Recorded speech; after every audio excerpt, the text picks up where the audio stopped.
What's up? I'm Marcus, and today we're diving into legends with wild hidden sides. Stories so weird they flip history upside down, so lock in, because this gets crazy fast. We're starting strong with Mozart, one of the greatest music minds ever. But behind those fancy melodies was a dude who laughed nonstop at jokes about poop and butts constantly. Even if you don't vibe with classical music, you've heard his stuff somewhere. Movies, ads, elevators, weddings, his songs are everywhere, stuck in culture like glue for generations worldwide now. Mozart wasn't just talented, he was unreal. Born in 1756, playing piano and violin as a tiny kid, flexing skills in front of kings and queens across Europe early on. At age 5, while I struggled with shoes, Mozart was performing for royalty, touring Europe and blowing minds, which honestly feels illegal levels of talent for any normal human ever. By 17, he landed a serious court job in Salzburg, composing masterpieces nonstop, stacking wins early. But here's where things get weird, funny, and awkward for modern audiences today, everywhere. There's a theory that child stars freeze mentally when fame hits, and Mozart might be proof because grown-up genius or not, he loved childish jokes endlessly in letters and songs. Mozart was obsessed with bathroom humor, talking about poop butts and gross stuff constantly, like a kindergarten comedian with a piano and powdered wig performing for serious adults everywhere often. In letters to friends and even family, yes, that's weird already, he wrote jokes about farting, pooping beds, and other nonsense, proudly, repeatedly, no shame, like it was comedy gold. And these weren't teenage jokes, he was grown in his 20s, still giggling at toilet humor. Proving genius doesn't always mean emotional maturity comes with adulthood automatically for everyone ever. He didn't keep it private either. Mozart straight up composed songs meant for public performance, proudly sharing his weird humor with anyone willing to listen without fear or embarrassment at all.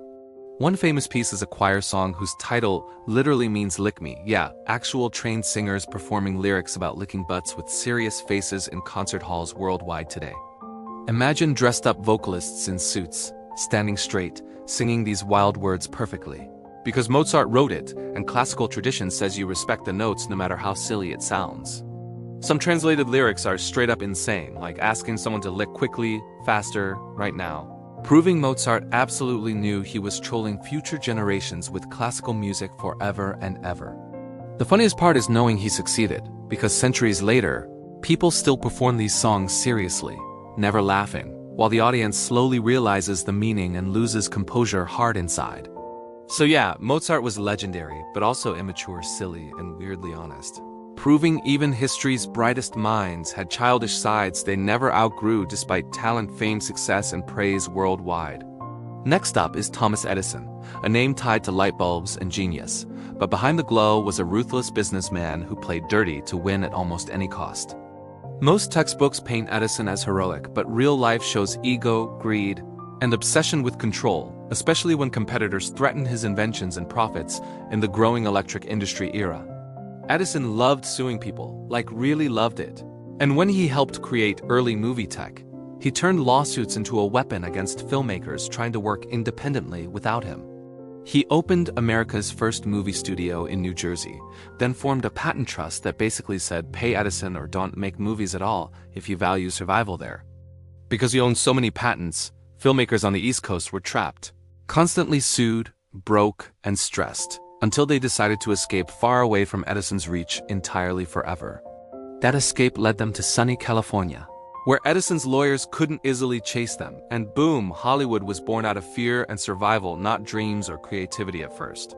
So yeah, Hollywood exists, partly because people wanted distance from Edison, which is wild, but his behavior got worse when electricity wars heated up between competing power systems back then. Two systems battled for dominance, direct current and alternating current.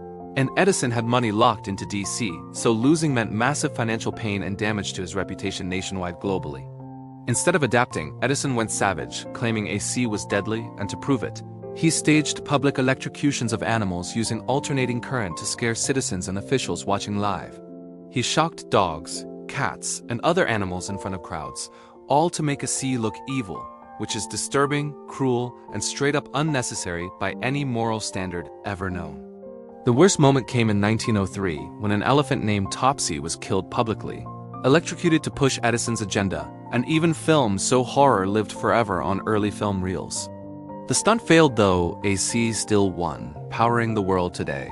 while Edison's reputation took hits, as people later learned the truth about his extreme and cruel tactics during competition. So from Mozart's jokes to Edison's cruelty, history keeps reminding us legends are complicated humans, not perfect heroes, which brings us to Henry Ford, another giant with dark views inside. Henry Ford revolutionized cars with the Model T and assembly lines, changing America forever. But his personal beliefs were ugly, hateful, and deeply racist beneath the success image everyone praised. Ford controlled his company completely, making him rich and powerful. Yet his factories enforced segregation, limiting black workers to dangerous jobs only with no chance for promotion or leadership roles. He believed white people were superior, supported groups like the KKK, and normalized hate, which already is bad. But his anti-Semitism went further into obsession and propaganda campaigns' worldwide influence. Ford believed Jews secretly controlled banks, unions, and media, a fake conspiracy. Yet he used his money to spread this poison publicly through newspapers and printed pamphlets read by millions. He bought a newspaper just to publish anti-Semitic articles weekly, later turning them into books that spread across post-war Germany, fast and deeply influenced young angry readers seeking blame desperately. Those writings reached future Nazis, who admired Ford as proof successful Americans believed their hatred was right and justified, giving dangerous ideas international credibility and power during unstable political times. Hitler himself praised Ford, kept his photo nearby, and cited his work as inspiration, which is terrifying considering the destruction that followed from those beliefs becoming policy and mass violence. In 1938, Nazi Germany even gave Ford a high honor, which he accepted, showing how deep his hate ran without regret, despite global warnings and rising danger all around Europe.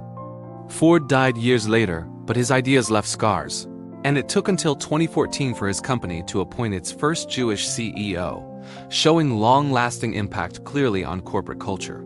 These stories aren't shared to cancel history, but to show truth, because real people are messy, powerful, flawed, and capable of harm behind their polished achievements and heroic reputations today. And we're just getting started because the next story involves a legendary conqueror, too much alcohol, and one fatal mistake that shocked history and changed everything for him and others. Alexander the Great built an empire before 30, undefeated and confident. But one night of rage and wine destroyed a lifelong friendship forever in a single tragic moment of history. Power, stress, and ego mixed badly at a banquet, where insults flew, tempers snapped, and nobody stepped in fast enough to stop what came next from ending a life there. Alcohol blurred judgment, respect disappeared, and words turned sharp, reminding us even legends can lose control when emotions explode with deadly consequences nobody expects from heroes of history ever written. This moment haunted Alexander instantly, showing regret can hit hard, but some actions can never be undone, no matter status or power, once violence crosses that line in real life. History isn't just victories and statues, it's mistakes, cruelty, and choices that ripple outward, affecting friends, nations, and generations long after the applause fades and stories get simplified for comfort. That's why digging deeper matters, because truth is uncomfortable, but understanding it helps us recognize patterns before repeating them again in our own modern lives and decisions we make daily. Stick around, because the next chapter dives fully into Alexander's fatal choice. And later, a story of loyalty betrayed in early America that hits way harder emotionally than you expect. These aren't random facts, they're reminders that power magnifies who you already are. Good or bad, under pressure, especially when nobody challenges you or keeps you accountable at the top. So breathe, stay curious, and let's keep going, because the deeper we go, the wilder and more human history becomes with every shocking detail revealed along this strange journey together. Alexander was already legendary by 30, undefeated, worshipped, and stressed nonstop. And that pressure exploded during a drunken banquet that should have been celebration but turned into tragedy fast. The friend he killed was Cletus the Black, a loyal commander who served Alexander and his father for years, and once even saved Alexander's life in brutal battle. Back then, during a fight with Persian warriors, Cletus cut off an enemy's arm mid-swing, stopping a killing blow that would have ended Alexander's story permanently right there. So yeah, this wasn't some random soldier, this was a trusted friend, advisor, and hero, which makes what happened next even more painful and hard to wrap your head around. In 328 BCE, during a heavy drinking banquet, Alexander announced changes to military leadership, and Cletus got what felt like a humiliating demotion far away from glory. Cletus was ordered to lead defeated mercenaries into Central Asia, basically exile duty, and he felt disrespected after years of service and sacrifice, especially considering his past loyalty. Fueled by alcohol and anger, Cletus spoke up, openly criticizing Alexander's decision, which already crossed a line in a room where nobody dared challenge the king directly. Then Cletus went further, saying Alexander owed his success to his father Philip, not himself, which was a deep insult to a man obsessed with his own legend. Alexander snapped, throwing an apple at Cletus, demanding a weapon, while guards panicked, unsure whether to protect their king or respected commander during this messy confrontation. The guards pushed Cletus out, thinking the danger was over. But drunk confidence is dangerous, and Cletus stumbled back inside, yelling fresh insults with zero self-control left. Alexander, still drunk and furious, grabbed a nearby javelin and hurled it straight into Cletus's chest, killing his friend instantly in front of stunned guests and guards. As the room fell silent, reality hit hard, and Alexander immediately regretted it, collapsing in grief once the alcohol faded and he realized what he had done. Imagine waking up after a blackout and realizing you killed your closest friend, someone who saved your life, all because pride and wine took control that night. Alexander mourned Cletus deeply, refusing food, isolating himself. But regret doesn't reverse death, and that single moment haunted his legacy forever despite endless victories afterward. This story reminds us power plus unchecked emotion is dangerous, because even the greatest leaders can destroy everything meaningful to them in one careless emotional decision. Now let's shift to early America, to a story about loyalty, courage, and betrayal that doesn't involve kings or empires but somehow hits just as hard emotionally. When Lewis and Clark set out to explore America's western lands, one key figure rarely gets credit, a man named York, who played a major role in survival. York was enslaved and owned by William Clark, raised alongside him from childhood, forming a close but unequal bond shaped by friendship, mixed with ownership and control. When Clark joined the expedition, he brought York along, and for 3 long years, York hunted, carried supplies, negotiated, and risked his life just like everyone else. York wasn't treated like just labor, he became essential, helping calm native tribes, who often trusted him first, seeing his dark skin as familiar and less threatening. Tribal elders frequently spoke to York directly, assuming he was a leader, which shows how powerful his presence was during tense encounters early in the journey. Clark himself wrote about York's value, noting how much he impressed native communities and contributed to peace and cooperation as the expedition pushed deeper westward. York even gained rare privileges, carrying a rifle, voting on group decisions, and earning respect from the crew, slowly seeing himself as more than property. For 3 years, York lived freedom in action, earning equality through bravery and skill, even though legally, nothing about his status had actually changed back home.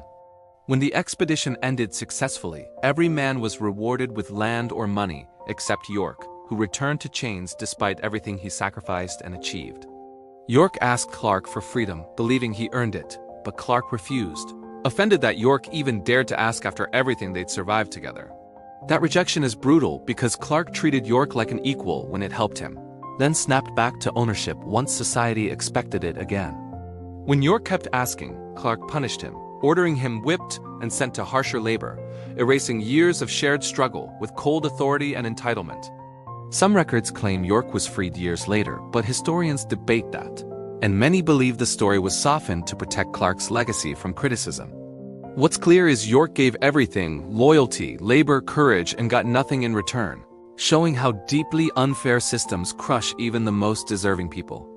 This isn't ancient history either, it's foundational America, reminding us freedom was built alongside exploitation, often by people history books barely mention. York's story forces us to ask who gets remembered, who gets rewarded, and who gets erased once the mission is complete and power returns home comfortably. From Mozart's jokes to Edison's cruelty, Ford's hate, Alexander's rage, and York's betrayal, history proves greatness and darkness often walk together uncomfortably close. These people changed the world, but they also hurt others deeply, reminding us progress doesn't excuse behavior or erase responsibility for harm caused. Knowing this doesn't mean rejecting history, it means understanding it fully, so we stop worshiping myths and start learning from real human mistakes.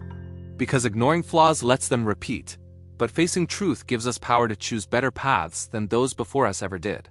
If these stories shook you good, that means you're thinking. And thinking is how progress actually starts, not blind praise or empty tradition. I'm Marcus, and if history taught me anything, it's this: legends are human. Power reveals character, and curiosity is how we uncover the truth. Stay sharp, question everything, and remember, the past isn't dead, it's watching how we act next with the knowledge it already paid for.